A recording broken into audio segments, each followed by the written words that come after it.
The universe doesn't end when we stop seeing it. It ends where information can no longer reach us. That boundary is real. It can be measured.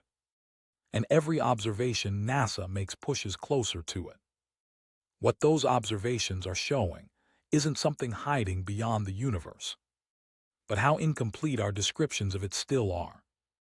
There's no confirmed edge to the universe. What we actually deal with are horizons, boundaries set by physics, not by structure. The particle horizon marks the farthest distance light has had time to travel since the universe became transparent. The cosmological event horizon is different. It marks the distance beyond which light emitted today will never reach us, no matter how long we wait.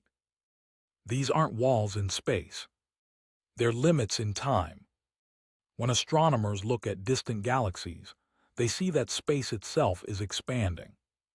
The farther away a galaxy is, the faster it appears to move away from us. That doesn't mean we're in a special place. If you were observing the universe from the Andromeda galaxy, it would look the same.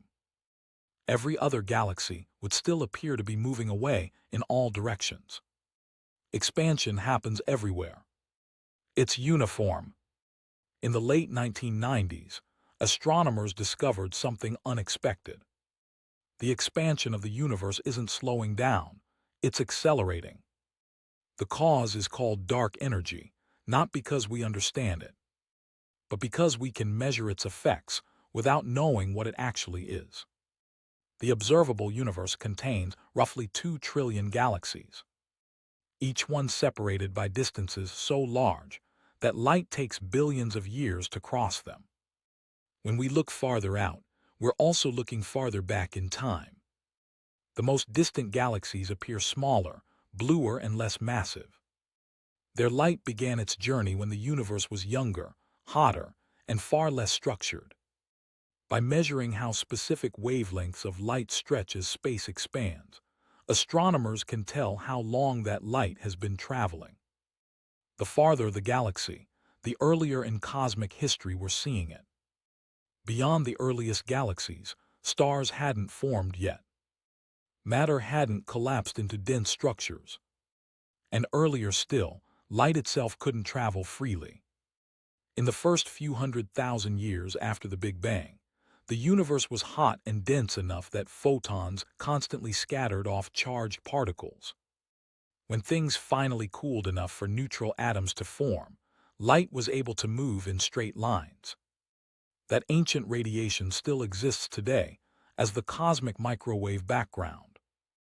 It fills the universe in every direction. It's the oldest light we can observe. Beyond it, observation stops. Our current models describe this history with remarkable accuracy. But they aren't complete. Different measurements of the universe's expansion do not fully agree.